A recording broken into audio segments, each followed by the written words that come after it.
Welcome to Talk in the Park, conversations with Paul and Noel, where we gather to think out loud about what it means to follow Jesus in our world. I'm your host, Paul Pyle, pastor of discipleship at Patterson Park Church. I'm joined by my co-host, Noel Burke, one of the elders in our fellowship. Noel, tell us what we'll be talking about in this episode. Today we are going to have Joel Hollins on. I've known Joel for a number of years.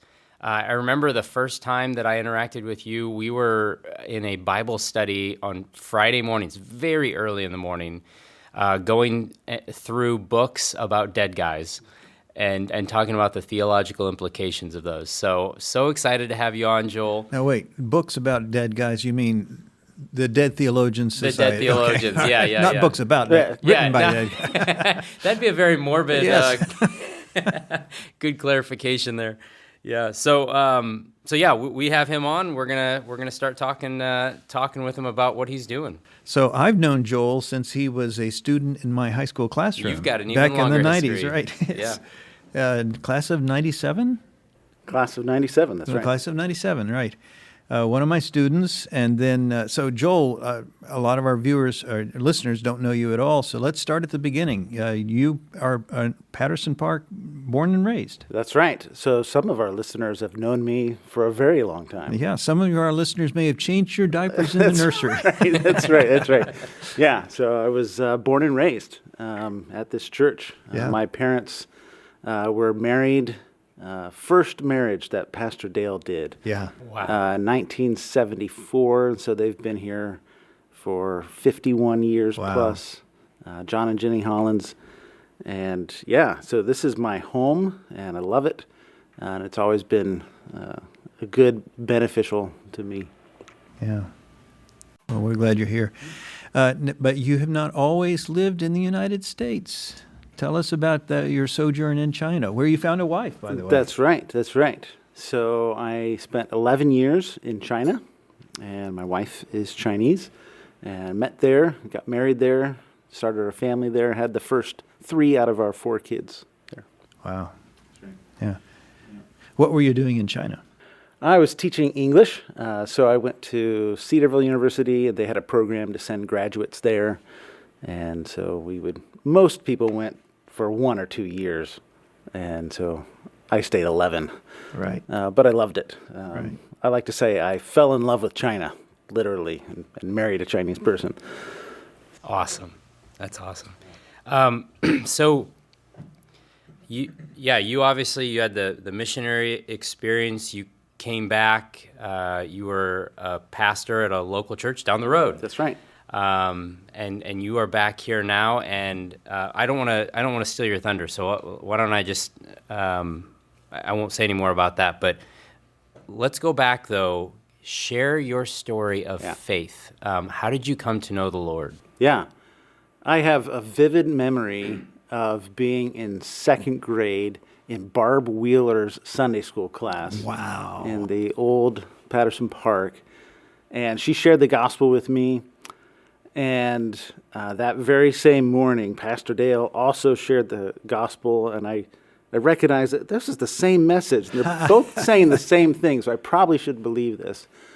And so I was, probably 7 years old at that time. So that's my distinct memory of coming to faith in Christ. I'm so very thankful for that, and especially for Barb Wheeler. Yep. Love to hear that. That is so neat. Yeah. So I'll attribute a lot of my coming to faith, not just into faith, but into ministry, to Patterson Park Church as well. So I have distinct memories of being a kid at church, and they would have in the bulletins, the back of the bulletin, they would print all of the missionaries that we supported. And I remember as a kid, I would drawl over it and everything, but it stuck in my mind that this was really important for us, and we would print their names and we would pray for them, and that was really important. And that's formative for me because it made it plausible to me that this was something you could do with your life. Wow. You could give your life to the Lord and be full-time ministry. The other story I remember really that was formative for me, leading me into ministry, was I worked at Patterson Park. So this was like when I was 14. My brother was 16, and he could drive. And so Old campus or here? this is the brand new building. Right after you Yeah. we moved here in Yeah. '92. Okay. Right. We moved here in '92, so this was probably '93. And my brother and I would come every Saturday night, and we would like set up chairs. Oh my yes. And this was in the old, Family Life Center because we Right. didn't have the Yeah. new sanctuary yet. And so we'd set up the chairs, set up all the Sunday school rooms as well. That's a big job. Yeah, it'd Yeah. take a couple hours, but I it was imagine. it was the first job I ever had. Yeah. Working at the church. Wow. And then I had another summer where I worked in the office. And it's actually Joey Turner's mom who was there, Patty, and he was in the office, and Debbie Sayer as well. They were the secretaries there. And so I worked with them, just did whatever they wanted me to do. And that was another formative time for me because I got to see the pastors up close and personal, right? Especially Pastor Dale and Greg Trout, who was the pastor at that time, youth pastor.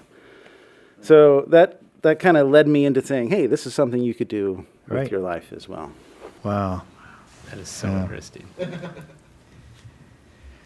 So tell us what you're doing now. You pastored for a while. You taught English in China for a while. What are you doing now, as we speak, in December of 2025? Yeah, that could all change in 1 year from now, I'm sure. Right now, God has me in a role in leadership in a missions sending agency. So I'm the executive director for Missio Serve Alliance. It's a very small mission sending agency. We only have like 10 missionaries or so that we are sending and supporting. And it's a role where I get to be a part of every aspect of missions sending, right? So administrative, logistical work as well, and training of missionaries. But the part of my role that I'm most excited about is the church engagement component to it. So that's kind of how I entered into this ministry almost 3 years ago, just doing the church engagement component of it before I became the director. And church engagement is simply where we go to churches, pastors, they're asking for some help with their missions in their church, and I get to go to talk to their elders and their missions committee about how to really be a sending church.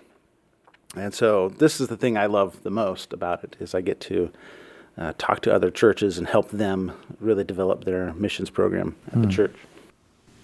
That is so cool. So yeah, tell us, what are some things that you've learned? Some big highlights, not only being a missionary in the field, but also in your current role where you're more focused on sending others to be in that role.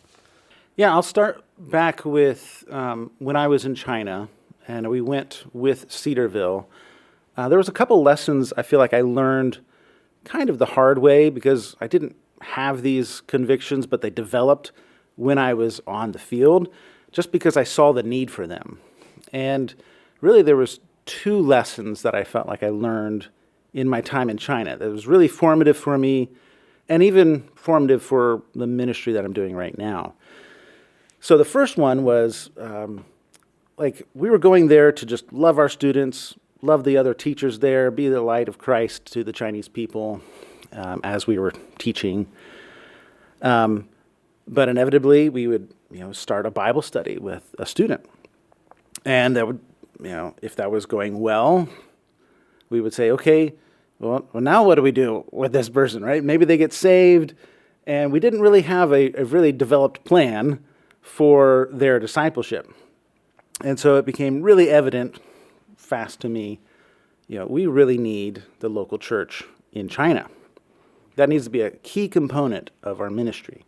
That, we can reach out, we have a unique ability to, evangelize some of the Chinese people, but they need a permanent place for discipleship that we couldn't provide. Right. Because we were temporary and we would leave. And so that God provided that for me because I got married to a Chinese believer and I had easy access into the house church there.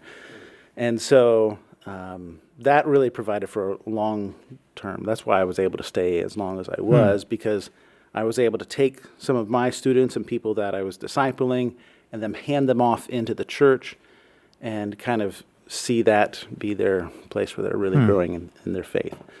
And so that was really important for me. I was like, we really need to emphasize that. Like, that's the strategy. That's the plan.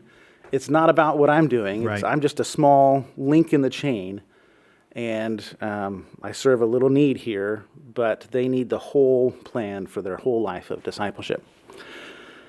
The second thing that I learned while I was there really had to do with my own life, right? So I noticed something different about what I had that a lot of the other teachers from Cedarville didn't have. And I had a close connection with my home church. So the vast majority of the teachers there had gone to college for 4 years, and they really kind of been separated from their home church. And then they go to China, and they really didn't have a church behind them supporting them. Right? They were just kind of there on their own. But I had the blessing of actually having that, because I went to Cedarville, so I was still connected with my home church. Patterson Park sent me and supported me. I have memories of being in China, and Everett Henderson would call me, right? And so experienced missionary, Right. And he could offer support and counsel and just pray for me. Wow. And just knowing that I had that connection was really important, that my church supported me and was with me. Even more than that, I had people from the church visiting me. Paul, you even came several times to visit me. Paul McNeil came a couple times. And just having people from the church see where I lived, Right. and see what my life was like was invaluable, because now I had people who could sympathize. They could understand. They saw what my life was like. They knew some of the struggles I was facing. They knew better how to pray for me. Right. So that was really important. So really, it's the same lesson for both of those stories, that the church is really important, Right. both in the sending of missionaries, but also on the field. The strategy when you're on the field is creating churches and seeing the church build up there too. Right. So we would say the church is the beginning and the end of missions. That's really neat. What kind of changes do you see coming down the road in worldwide Christian, the whole church worldwide, and also in world evangelization? Well, that's a really big question. It is. Yeah.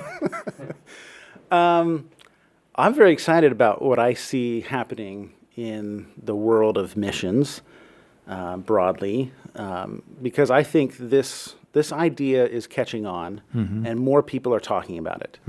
And that is the value of really the priority of the local church in missions. Right. And so it's exciting to see that something that I've personally learned, and now is what my ministry is all about, that there's other people talking about that, and we're collaborating to work together. Right.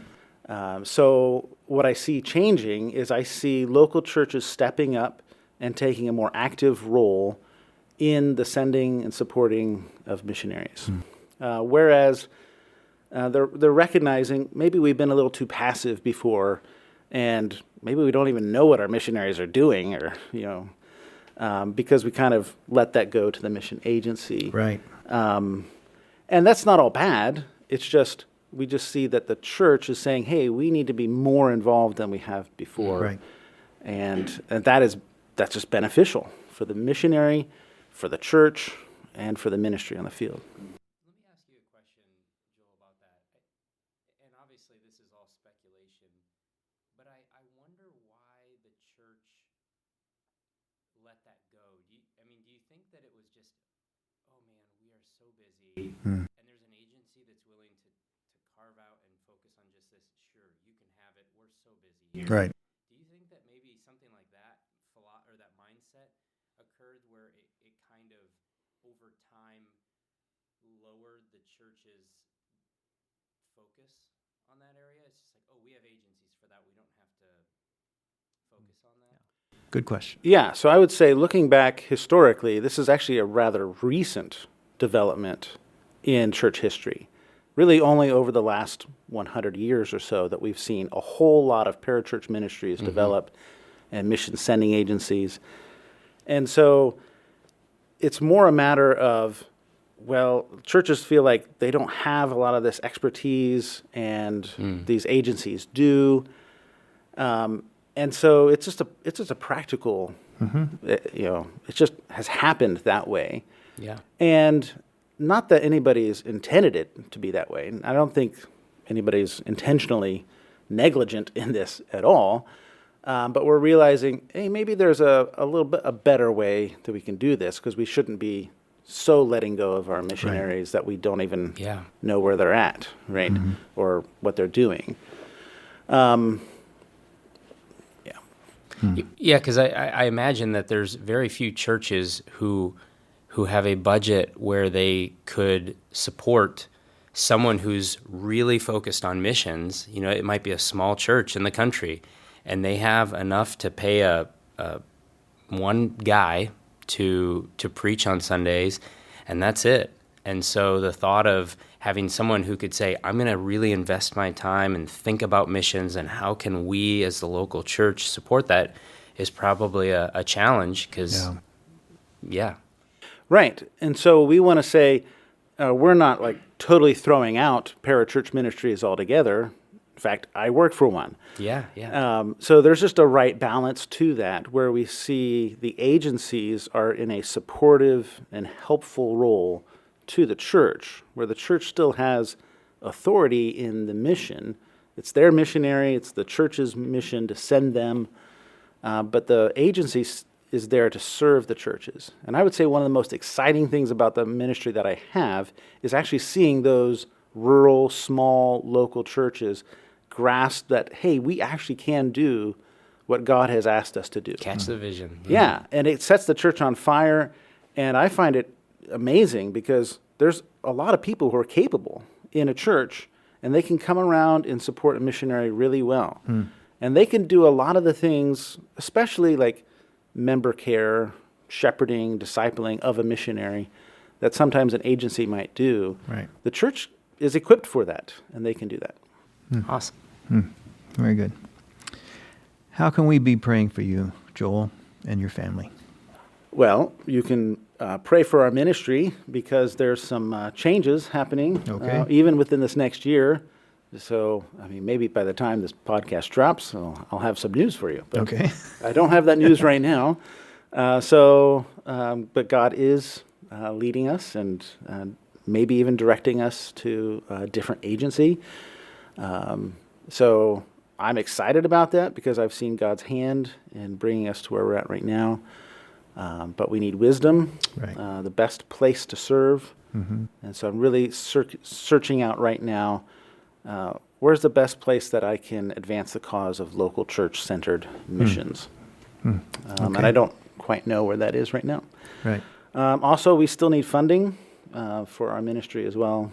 So I'm a faith-supported ministry as well. So still looking to raise some of those funds. Okay. Very good. All right. Noel, you want to pray for Joel? Yeah, let's do that. Lord, thank you so much for the opportunity to just hear more about what Joel has been doing. I am so thankful for the many memories that I have being with him and meeting with him one-on-one, and just sharpening one another, and also just being encouraged to see what you are doing in his life and his family's life. I thank you for Missio Serve. Just so excited for what he's doing there, and I love the focus on the local church, that the parachurch ministries are an extension of the church. They are a support to the church. They are not the church or a replacement thereof, and I just love that, Lord. I pray that you would bring many churches who are not focused on missions to catch that vision and to see the possibilities. Lord, it is ultimately your work. It is ultimately you who will call missionaries, send missionaries, support them, and sustain them in the field. We simply have an opportunity to be faithful to you by supporting them in the various ways, but it is you who will cause the growth, Lord. And I pray for Joel. I pray for wisdom as he just desires to know how can he serve you best in this role. And I pray, Lord, that you would advance the local church's focus on missions. Lord, just help us to find unity in a desire to send missionaries. Lord, we cannot sit idly by as people are living in darkness. And Lord, there is so much darkness out there. So I pray, Lord, that you would help us to be faithful light bearers of your light, and that you would do a mighty, mighty work there.